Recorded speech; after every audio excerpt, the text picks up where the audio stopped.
When I first became CEO of ICA-USA 6 years ago, I set 3 major objectives for myself. First, to create vibrant new programs that drew upon the rich insights of ICA's past 50 years, to create new financial stability for the organization, and to enable, third, a successful transition to new leadership that would set a pattern for the next 50 years.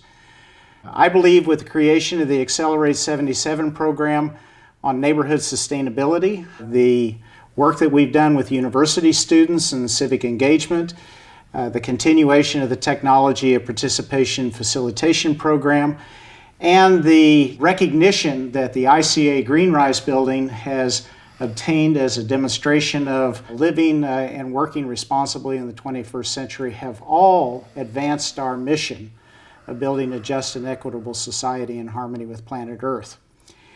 Now, with the appointment of Ted Wysocki as my successor as CEO, I believe that I'm handing over and placing the future of this organization in able hands. Ted, what could you tell our constituents around the country and around the world about your background that you bring to this new position?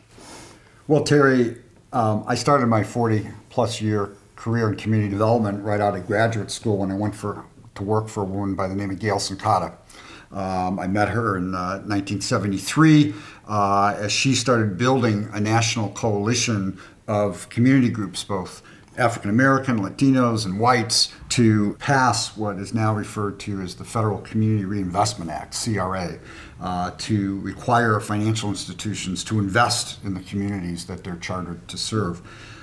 I subsequently was recruited to become CEO of the Chicago Association of Neighborhood Development Organizations, and that's where I met ICA in 1984 as ICA was doing strategic planning not only for CANDO, but for CANDO's members who were delegate agencies of the city of Chicago, and really became appreciative of the facilitation skills that ICA has to offer as a very valuable resource.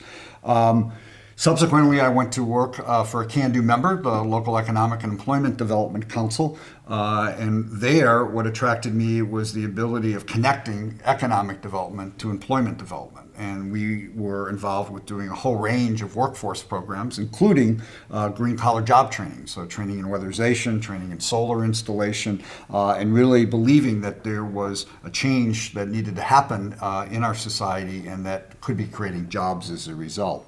And so I think that really prepared me for this opportunity, which is now really only my 4th job in my 40-plus year career, but one I'm looking forward to. You've touched on it a little bit already, but our constituents around the United States and the world, I'm sure, would be very interested to know something about what attracted you to ICA. What would you say?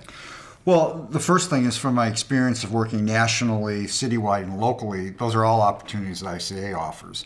Going back to my appreciation for ICA's facilitation skills, having a network of the top trainers who are able to do that kind of facilitation throughout the country is an attractive. The connections with ICA International is obviously an attraction as well. But I was at the groundbreaking in September for the rebranding of this building as the Greenrise Uptown Urban Learning Laboratory, and was very impressed with all of the solar power panels that are there, as well as, more importantly, not just the building as a lab, but the fact that ICA then took that out to all 77 of Chicago's neighborhoods with the Accelerate 77 program and identified sustainable community initiatives that were going on. And even more importantly, not just identifying those, but now with the Chicago Sustainable Leaders Network, working with communities throughout the city to implement and to grow those opportunities for sustainable communities. The bottom line is the mission.